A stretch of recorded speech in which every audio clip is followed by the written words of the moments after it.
ಬಾಗಲಕೋಟೆ ನಗರದ ಬಸವೇಶ್ವರ ವಿದ್ಯಾವರ್ತಕ ಸಂಘದ ಮಿನಿ ಸಭಾಂಗಣದಲ್ಲಿ ಬಿಜೆಪಿ ಹಾಗೂ ಜೆಡಿಎಸ್ ಪಕ್ಷದ ಮುಖಂಡರ ಸಮನ್ವಯ ಸಭೆ ನಡೆಸಲಾಯಿತು. ಸಭೆಯಲ್ಲಿ ಭಾರತಾಂಬೆ ಹಾಗೂ ಮಹಾನಾಯಕರ ಭಾವಚಿತ್ರಕ್ಕೆ ಪುಷ್ಪ ನಮನ ಸಲ್ಲಿಸಿ ಚಾಲನೆ ನೀಡಲಾಯಿತು. ಬಿಜೆಪಿ ಅಧ್ಯಕ್ಷರಾದಂಥ ಎಸ್.ಟಿ. ಪಾಟೀಲ್ ಹಾಗೂ ಜೆಡಿಎಸ್ ಪಕ್ಷದ ಅಧ್ಯಕ್ಷರಾದ ಹನುಮಂತ ಮಾವಿನಮರದ ಅಧ್ಯಕ್ಷತೆಯಲ್ಲಿ ಸಭೆ ಜರುಗಿತು. ಈ ಸಂದರ್ಭದಲ್ಲಿ ರಾಜ್ಯಸಭಾ ಸದಸ್ಯರಾದ ನಾರಾಯಣ ಸಾಬ್ ಭಾಂಡ್ಗೆ ಮಾತನಾಡಿ, ಬಿಜೆಪಿ ಜೆಡಿಎಸ್ ಸಮನ್ವಯ ಸಭೆಯಲ್ಲಿ ಎಲ್ಲರೂ ಸೇರಿದ್ದು ಸಂತಸ ಮೂಡಿಸಿದೆ. ಇಡೀ ದೇಶದ ಜನತೆ ಮತ್ತೆ ಮೋದಿ ಅವರು ಪ್ರಧಾನಮಂತ್ರಿ ಆಗಬೇಕು ಎಂದು ಆಶೆ ವ್ಯಕ್ತಪಡಿಸುತ್ತಿದ್ದಾರೆ ಎಂದರು. ಈ ಸಂದರ್ಭದಲ್ಲಿ ಜೆಡಿಎಸ್ ಪಕ್ಷದ ಜಿಲ್ಲಾಧ್ಯಕ್ಷರಾದಂಥ ಹನುಮಂತ ಮಾವಿನಮರದ ಮಾತನಾಡಿ, ರಾಜ್ಯ ನಾಯಕರ ಸೂಚನೆ ಮೇರೆಗೆ ನಮ್ಮ ಕಾರ್ಯಕರ್ತರು ಬಿಜೆಪಿ ಪರ ಕೆಲಸ ಮಾಡಬೇಕಾಗಿದೆ. ಮೋದಿ ಅವರು ಮತ್ತೆ ಪ್ರಧಾನಮಂತ್ರಿ ಆಗುತ್ತಾರೆ. ಆಗ ನಮ್ಮ ರಾಜ್ಯದ ನೀರಾವರಿ ಯೋಜನೆ ಜಾರಿ ಮಾಡಿಸಲು ಮಾಜಿ ಪ್ರಧಾನಮಂತ್ರಿ ದೇವೇಗೌಡ ಅವರ ಚಿಂತನೆ ಇದೆ. ಹೀಗಾಗಿ ಎಲ್ಲರೂ ಸಮನ್ವಯ ಮೂಲಕ ಒಗ್ಗಟ್ಟಾಗಿ ಕೆಲಸ ಮಾಡಬೇಕು ಎಂದರು.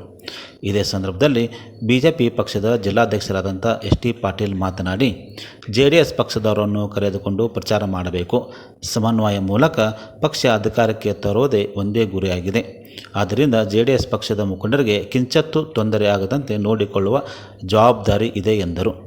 ಈ ಸಮಯದಲ್ಲಿ ಅಭ್ಯರ್ಥಿ ಸಂಸದ ಪಿ.ಸಿ. ಗದ್ದಿಗೌಡರು ಸೇರಿದಂತೆ ಇತರ ಮುಖಂಡರು ಉಪಸ್ಥಿತರಿದ್ದರು.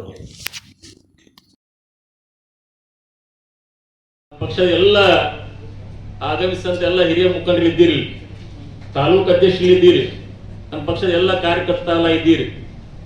ಯಾಕಪ್ಪಂದ್ರ ಚುನಾವಣೆಯಲ್ಲಿ ಕೂಡ ಎಲ್ಲೂ ಒಂದು ಲೋಪ ದೋಷ ಆಗದ ರೀತಿಯೊಳಗ ಈ ನಮ್ಮ ನಾಯಕರ ಆಶಯ ಇದೆ. ರಾಜ್ಯದಲ್ಲಿ ಜಾತ್ಯತೀತ ಜನತಾ ಪಕ್ಷ ಏನಾವತ್ತು ಒಳ್ಳೆಯ ಒಂದು ಮನಸ್ಸಿನಿಂದ ನಾವು ಮೈತ್ರಿಯನ್ನು ಮಾಡ್ಕೊಂಡಿದ್ದೀವಿ. ಎಲ್ಲೂ ಕೂಡ ನಮ್ಮ ಕಾರ್ಯಕರ್ತರನ್ನು ಕಪ್ಪು ಚುಕ್ಕಿ ಚುನಾವಣೆಯಲ್ಲಿ ಬರದ ರೀತಿಯೊಳಗ ನಡೆದುಕೊಳ್ಬೇಕಂತ ನಮ್ಮ ನಾಯಕರು ಆದೇಶ ಮಾಡಿದ್ದಾರೆ. ಚುನಾವಣೆ ಮಾಡೋ ವಿಚಾರ ಬಂದಾಗ ಸಣ್ಣ ಪುಟ್ಟ ವ್ಯತ್ಯಾಸಗಳು ಆಗ್ತಾ ಇರ್ತಾವ. ಅದನ್ನೇ ದೊಡ್ಡದು ಮಾಡಿಕೊಂಡು ನಮ್ಮ ಕಾರ್ಯಕರ್ತರು ಯಾರು ಕೂಡ ಬೇಜಾರು ಮಾಡ್ಕೋಬೇಡ್ರಿ. ಏನೇ ಸಮಸ್ಯೆ ಇದ್ರು ಕೂಡ ಇವತ್ತು ನಿಮ್ಮ ತಾಲೂಕಿನ ನಾಯಕರು ಇರ್ತಾರ, ಜಿಲ್ಲಾ ಹಂತದಲ್ಲಿ ನಾ ಇದ್ದೀವಿ, ನಮ್ಮ ಗಮನಕ್ಕೆ ತಂದ್ರ ಆ ಎಲ್ಲ ಸಮಸ್ಯೆಗಳನ್ನ ಬಗೆಹರಿಸಿಕೊಂಡು ನಿಮಗೆ ಗೌರವ ಬರೋ ರೀತಿಯೊಳಗ ನಡೆದುಕೊಂಡು ಹೋಗ್ರಿ ಅಂತೇಳಿ ಇವತ್ತೇನೆಲ್ಲ ಭಾರತೀಯ ಜನತಾ ಪಕ್ಷದ ಮುಖಂಡರಿಗೆಲ್ಲ ಇದ್ದೀರ. ಅವರು ಕೂಡ ಜಿಲ್ಲಾದ್ಯಂತ ಎಲ್ಲ ಮುಖಂಡರು ಕೂಡ ಬಂದಿದ್ದಾರೆ. ನಾ ಅವರಲ್ಲಿ ಕೂಡ ಒಂದು ಮಾತನ್ನು ಹೇಳಿ ಕೂಡ ಬಯಸ್ತಾ ಇದ್ದೀನಿ. ನೀವು ಕೂಡ ನಮ್ಮ ಪಕ್ಷದ ಏನು ಮುಖಂಡರ ಕಾರ್ಯಕರ್ತರೇನಿದ್ದಾರೆ, ಯಾಕಪ್ಪ ಅಂದ್ರ ಅಭ್ಯರ್ಥಿ ಇವತ್ತು NDA ಅಭ್ಯರ್ಥಿ, ಎರಡೂ ಪಕ್ಷದ ಒಮ್ಮತ ಅಭ್ಯರ್ಥಿಗಳು ಗದ್ದಿಗೌಡ ಸಾಹೇಬರು. ನಮ್ಮ ಪಕ್ಷದ ಕಾರ್ಯಕರ್ತರು ಕೂಡ ಬೇಜಾರಾಗದ ರೀತಿಯೊಳಗ ಅವರಿಗೆ ಗೌರವ ಬರೋ ರೀತಿಯೊಳಗ ತಾವು ಕೂಡ ನಡೆದುಕೊಂಡು ಹೋಗ್ಬೇಕಂತೇಳಿ ನಿಮ್ಮಲ್ಲಿ ನಾನು ಹೇಳ್ಕೊಳ್ಳ ಕೂಡ ಬಯಸ್ತಾ ಇದ್ದೀನಿ. ನಿಮ್ಮ ಮಾತನ್ನು ಯಾಕೆ ಹೇಳ್ತಾ ಇದ್ದೀನಪ್ಪ ಅಂದ್ರ, ಅಷ್ಟೇ ಮೊದಲ ಬಾರಿ ಶಾಸಕರಾಗಿ ಗುಜರಾತ್ನಲ್ಲಿ ಮುಖ್ಯಮಂತ್ರಿ ಆಗಿರತಕ್ಕಂಥ ನಮ್ಮ ಪಕ್ಷದ ನಾಯಕ ನರೇಂದ್ರ ಮೋದಿ ಅವರು ಒಳ್ಳೆಯ ಹೆಸರನ್ನ ಮಾಡೋದ್ರ ಮುಖಾಂತರ ಮೊದಲ ಬಾರಿಗೆ ಸಂಸತ್ ಪ್ರವೇಶ ಮಾಡಿ ಮೊದಲ ಬಾರಿಗೆ ಪ್ರಧಾನಮಂತ್ರಿಯಾಗಿ ಜಗತ್ತಿನ ನಾಯಕನಾಗಿ ಹೊರಹೊಮ್ಮಿರ್ತಕ್ಕಂಥವ್ರು ಸನ್ಮಾನ್ಯ ನರೇಂದ್ರ ಮೋದಿ ಅವರು.